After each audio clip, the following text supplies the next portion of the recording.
Ya, kita harus tahu bahwa Yusuf Monandi ini kan tokoh CSIS. CSIS itu adalah lembaga yang didirikan oleh Ali Murtopo dengan Yusuf Monandi dengan saudaranya. Yang itu kemudian menciptakan program kegiatan penelitian yang pertama untuk dilaksanakan oleh Orde Baru, pemerintah Soeharto, dan kemudian mengkriminalisasi atau meminggirkan umat Islam. Dalam undang-undang pada zaman Belanda ada yang disebut orang putih dan kemudian orang pribumi. Arab itu masuk pribumi dalam undang-undang Belanda. Sedangkan ada orang putih, orang Belanda, kemudian orang Inggris, kemudian orang Cina. Itu bukan masuk pribumi. Arab itu masuk pribumi. Seperti itu. Nah, selamat datang di Lamulo Show. Fafifa Happy Ending. Oke, assalamualaikum warahmatullahi wabarakatuh. Sahabat Fafifa di seluruh tanah air. Saya hari ini lagi bersama dengan Pak Abdullah Hemahwa, kemudian ada juga Pak Mursalim ya. Jadi ini kebetulan ada Pak Mursalim yang sudah punya pertanyaan, dan saya rasa akan berkaitan dengan acara hari ini, yaitu perang melawan korupsi yang pertama. Kemudian yang kedua mungkin nanti berkaitan dengan pencapresan Pak Anies, yang dimana ada isu-isu penjagalan yang kuat, dimana Partai Demokrat ya kan, PK-nya Pak Muldoko atau dilaporkan kembali ke DMK ya kan, DMA ya. Untuk PK-nya Pak Muldoko ya kan telah diajukan kembali DMA ya kan. Oke, silakan Pak Mursalim dengan pertanyaannya. Itu kita sudah tidak asing dan merupakan senior pejuang kita. Tadi kita tentu sudah membicarakan masalah korupsi, tetapi selain itu kita ingin bertanya sesuatu yang sangat hangat sekali berkaitan dengan perpanjangan masa jabatan Firly yang 4 tahun menjadi 5 tahun. Masyarakat kan bacaannya ini pasti akan ada deal-deal atau sudah ada deal-deal yang harus dilakukan Firly. Kemudian yang kedua adalah itu berkaitan dengan penjagalan menurut masyarakat, berkaitan juga dengan keputusan disetujuinya PK dari Muldoko, PK ya dari Muldoko untuk dikhawatirkan untuk menjegal Anies juga. Jadi dua-duanya kita melihat seperti itu. Mungkin dari situ dulu Pak Abdullah, kita pengen penjelasan dari Pak Abdullah. pertama, judicial review yang diajukan oleh saudara Gufron, wakil ketua KPK, itu menyangkut masa jabatan pimpinan KPK sama dengan pimpinan lembaga negara yang lain untuk 5 tahun. Yang kedua, alasannya supaya dengan 5 tahun kinerja bisa bertambah, meningkat dibanding 4 tahun. Yang ketiga, usia pimpinan KPK dari 50 tahun itu diberlakukan retroaktif mundur. Kenapa? Karena sudah Gufron itu umurnya sekarang 40-an. Jadi kalau Oktober, Desember ini selesai masa jabatan pimpinan KPK periode ini, dia kalau mendaftar belum cukup umur 50 tahun. Karena Undang-Undang nomor 19 tahun 2009 tentang KPK yang di hasil amandemen itu menetapkan umur minimal itu 50 tahun, maksimal 65 tahun. Maka itulah yang diajukan oleh saudara Gufron. Pertama, saya harus jelaskan kenapa KPK itu 4 tahun tidak sama dengan lembaga-lembaga negara yang 5 tahun. Karena korupsi itu extraordinary crime, kejahatan luar biasa, sehingga diperlukan cara-cara luar biasa. Salah satunya adalah undang-undangnya juga luar biasa, di mana kalau berdasarkan KUHP, kalau pidana hukumannya penjara, kalau perdata hukumannya denda.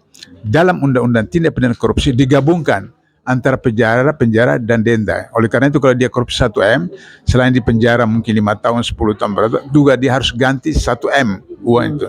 Jadi itu salah satu contoh tentang undang-undangnya juga luar biasa, sehingga hukumannya juga luar biasa. Begitu juga pegawainya juga luar biasa. Pegawainya luar biasa itu dibentuk dalam PP 63 tahun 2005 yang ditetapkan bahwa pegawai KPK itu harus orang yang punya integritas dan kompetensi. Saya mau berikan ilustrasi betapa integritas dan kompetensi itu. Tahun 2007 KPK perlu 100 pegawai baru yang mendaftar 27.000 orang. 27.000 orang yang fresh graduate. Ketika di tes proses yang lulus cuma 45 orang. betapa luar biasa. Perlu 100, daftar 27.000, yang lulus cuma 45 orang. Itu menunjukkan tentang bagaimana extraordinary-nya KPK, undang-undangnya, manusianya. Begitu juga pimpinan. Pimpinan tidak 5 tahun seperti yang lain. Kenapa? Karena korupsi itu kejahatan luar biasa, sehingga pimpinannya juga luar biasa. Kenapa? Karena ada Giu mengatakan bahwa power tend to corrupt. Kemudian absolute power corrupt absolutely. Jadi kekuasaan itu cenderung kepada korupsi. Kalau kekuasaan besar, maka kemudian korupsinya juga besar. Karena itu maka ditetapkan 4 tahun supaya tidak punya kesempatan untuk mengumpulkan kekuasaan untuk kemudian bisa korupsi. Itu. Nah, soal kinerja tidak ditentukan oleh masa jabatan. Kalau alasan sudah gubernur bahwa supaya kinerja bertambah, tidak ada pengaruhnya soal masa jabatan yang kinerja. Karena dari edisi 1 sampai edisi 3, 4 tahun, itu kinerjanya sangat tinggi. Misalnya, setiap tahun dari pengumuman Menpan, instansi yang mempunyai perkot tertinggi A, itu selalu KPK. Setelah undang-undang diamandemen oleh KPK oleh Jokowi, setelah KPK dikuasai Jokowi, baru turun. Itu hasil survei tentang tingkat kepercayaan. Nomor 1 itu tentara, nomor 2 kejaksaan, ketiga polisi, baru keempat itu KPK. Padahal dulu itu setiap tahun KPK urutan pertama. Itu menunjukkan tentang tidak ada hubungannya kinerja dengan masa jabatan. Itu soal apa yang diajukan oleh saudara gubernur. Kemudian sekarang tugas MK. Tugas MK itu wewenang hanya menolak atau menerima satu judicial review. Menolak atau menerima, itu saja. MK tidak punya domain untuk membicarakan isi dari undang-undang itu, karena itu adalah domainnya legislatif dan pemerintah. Jadi kalau misalnya dari 4 tahun menjadi 5 tahun, itu bukan domain MK, itu domain legislatif dengan pemerintah yang menyusun undang-undang seperti itu. Nah, sehingga demikian maka MK telah melampaui kewenangannya, memasuki domain dari pemerintah dan legislatif. Berarti kita lihat ada sesuatu di belakang itu. Kenapa sesuatu di belakang itu? Karena kalau misalnya diperpanjang 1 tahun sehingga kemudian 5 tahun, maka 5 tahun itu persis ketika presiden baru sudah terpilih 2024. Maka 1 tahun ini ada kesempatan kepada Jokowi dengan kabinetnya untuk terhindar daripada pimpinan baru pada waktu awal Januari. Itu bisa diproses kasusnya. Itulah targetnya mereka supaya ketika menyelesaikan masa jabatan Oktober atau November 2024 sudah selesai pada pimpinan yang sekarang mereka kuasai. Nah, itu problemnya. Nah, kemudian kesalahan daripada MK adalah putusan MK itu selalu proaktif ke depan, tidak retroaktif. Nah, ini putusan berlaku retroaktif. Artinya bahwa Desember itu, Oktober itu tidak dipanjangkan, tidak nunduk karena berlaku retroaktif. Padahal putusan MK itu selalu ke depan. Contoh, ketika Undang-Undang Nomor 30 2002, maka pimpinan KPK itu adalah minimal umur 40 tahun. Ketika di amandemen, itu menjadi 50 tahun. Wah, waktu itu saudara Gufron tidak mengundurkan diri karena dia belum umur 50 tahun. Seharusnya mengundurkan diri, tapi tidak. Itu kesalahan dari MK. Jadi sehingga kita anggap bahwa MK sudah melakukan politisasi dalam soal apa. Karena ya MK ada iparnya presiden, jadi punya kepentingan seperti itu. Yang kedua soal penjagalan. Kita lihat mata rantainya. Kenapa tiba-tiba Muldoko mengajukan lagi PK? Padahal itu sudah berapa tahun lalu ketika sidang. Ya Sudah 16 kali sidang. Dan kemudian Kementerian Hukum dan HAM sudah menetapkan bahwa yang sah itu adalah AHY, bukan Muldoko. Tapi tiba-tiba karena melihat tren bagaimana Anies itu leading dalam semua maka kemudian muncul Muldoko. Dengan begitu kalau misalnya MA itu memenuhi putusan PK-nya, keinginan PK-nya Muldoko, maka kemudian Anies bisa tergusur karena Demokrat dikuasai oleh Muldoko, sehingga kemudian dia akan keluar dari koalisi perubahan. Maka kemudian Anies tidak seperti itu. Nah, itulah langkah-langkah yang semestinya dilakukan oleh mereka untuk dalam rangka bagaimana menyelamatkan koalisi mereka, menyelamatkan Jokowi dan rejimnya yang cenderung melakukan banyak pelanggaran seterusnya. Seperti itu. Ya, jadi masyarakat kan melihatnya secara terang benderang kaitan-kaitan baik persisa perpanjangan ataupun proses di Mahkamah Agung tentang Muldoko, tentang ucapan penjegalan, tentang ucapan cawe-cawe. Masyarakat melihatnya ini adalah satu kesatuan, intinya pokoknya mau menggagalkan salah satu capres yang masyarakat melihat ini adalah kehendak rakyat. Sehingga ini yang dibunuh itu sebenarnya bukan Anies tetapi aspirasi rakyat ini. Nah, ini akan menimbulkan suatu gejolak karena rakyat tidak ingin kecolongan. Proses itu berjalan, keputusan PK misalnya dimenangkan, lantas nanti masyarakat turun dianggap sudah melawan keputusan hukum. Nah, masyarakat ingin mendahului karena dia juga dengan memaksa-maksa seperti itu, rakyat juga ingin memaksa akan turun untuk mengingatkan kepada penguasa. Jangan melakukan satu tindakan-tindakan yang aneh-aneh, kurang lebih seperti itu. Gimana? Apakah turunnya masyarakat itu nanti andai kata terjadi itu merupakan suatu pelanggaran konstitusi? Karena tadi ibu tadi menyatakan kepengen pakai konstitusi lah, jangan people power katanya. Itu gimana tentang itu, Pak? Pertama, kalau orang tidak pandai berenang, kalau tenggelam, maka dia akan lakukan apa saja untuk bisa survive. Maka dia gape apa saja, teman kiri kanan yang pakai pelampung, dia akan rampas itu pelampung. Bila perlu dia bunuh orang sekitarnya, itu dia survive. Jadi itu rumus orang yang panik, maka apa saya lakukan. Nah, sekarang ini rejim ini dalam panik sehingga dia buat apa saja. Satu. Yang kedua, kalau survei yang dilakukan oleh mereka, kelompok mereka, itu Anies urutan ketiga. Jadi kalau betul survei itu urutan ketiga, kenapa panik? Tidak apa-apa urutan ketiga. Tapi mereka juga tahu bahwa hasil survei mereka itu abal-abal. Mereka tahu bahwa survei yang sebenarnya itu Anies di ranking pertama selalu. Baru kemudian Ganjar, baru Prabowo. Nah, itulah yang membuat mereka panik. Satu. Yang kedua, kalau misalnya apa yang dilakukan oleh masyarakat sepanjang itu tidak melakukan kerusakan, tidak menghambat proses perjalanan kegiatan sehari-hari, itu sah-sah saja karena itu konstitusional. Unjuk rasa itu konstitusional. Jadi menyatakan sikap di DPR, di MA, di istana itu sah-sah sepanjang tidak kemudian melakukan kerusakan. Asal kemudian melapor kepada polisi di tempat masing-masing, silakan saja. Jadi tidak apa-apa. Tapi kalau pemerintah paksakan, ya mahal sekali. Akhirnya kemudian citra di luar negeri pemerintah Indonesia itu otoriter, pemerintah itu tidak demokratis, maka akan berdampak kepada investasi dari investor luar, apakah IKN, apakah kereta api Jakarta Bandung, dan itu membuat malu sendiri pemerintah seperti itu.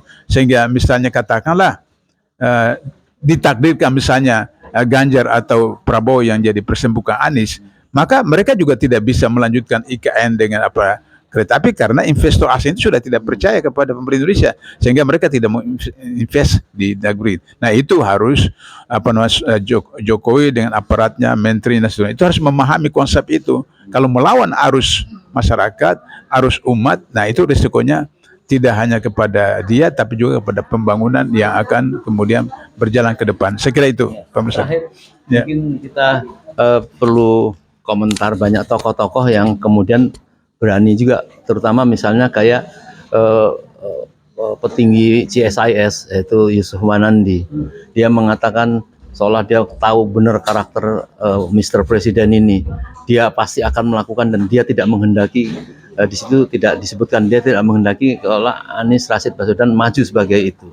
Nah, ini di sini kan banyak orang yang tidak terima terhadap penilaian dia, seolah-olah dia tidak menyebutkan bahwa apa yang dilakukan Jokowi itu merupakan satu pelanggaran.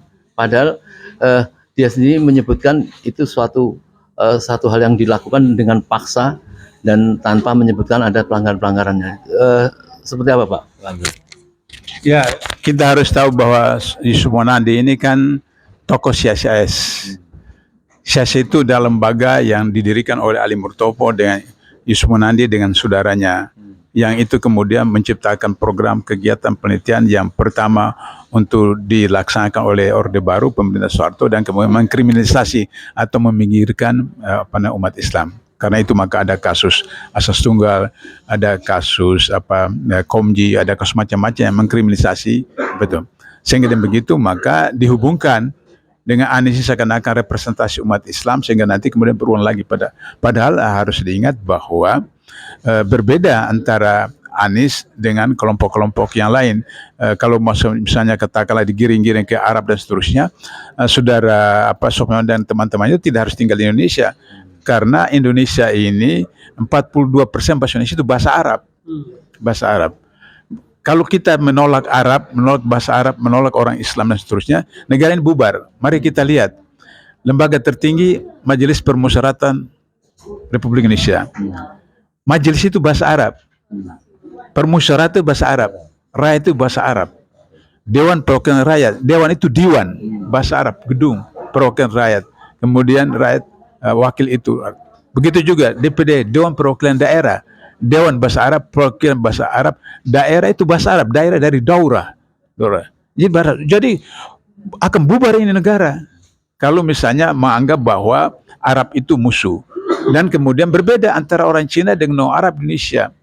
Ketika orang Arab di Indonesia jauh sebelum merdeka, ada persatuan orang Arab Indonesia menyatakan mereka adalah bagian dari negara Republik Indonesia, negara Indonesia belum ada republik, daripada Indonesia, dan menjadi warga negara Indonesia. Sehingga kalau Indonesia waktu belum merdeka, kalau Indonesia merdeka, itu mereka jadi orang Indonesia. Tapi kalau Indonesia tidak merdeka, mereka mau jadi apa? Mau ke Arab, mereka sudah ngaku orang Indonesia. Kalau orang Cina, orang Jawa, orang Sumatera, orang Ambon, kalau Indonesia tidak merdeka, tetap saja mereka orang Cina, mereka orang Jawa, mereka orang Sunda. Nah, itulah sebabnya berbeda antara orang Cina dan orang Arab Indonesia. Dalam undang-undang pada zaman Belanda ada yang disebut orang putih, dan kemudian orang pribumi. Arab itu masuk pribumi dalam undang-undang Belanda. Sedangkan ada orang putih, orang Belanda, kemudian orang Inggris, kemudian orang Cina. Itu bukan masuk pribumi. Arab itu masuk pribumi. Seperti itu. Nah, sehingga demikian dengan pasal 7 Undang-Undang Dasar 45 yang lama itu disebut presiden, wakil presiden, tadinya Islam, kemudian disebutkan dengan penduduk asli pribumi, dan itu termasuk Arab, seperti itu.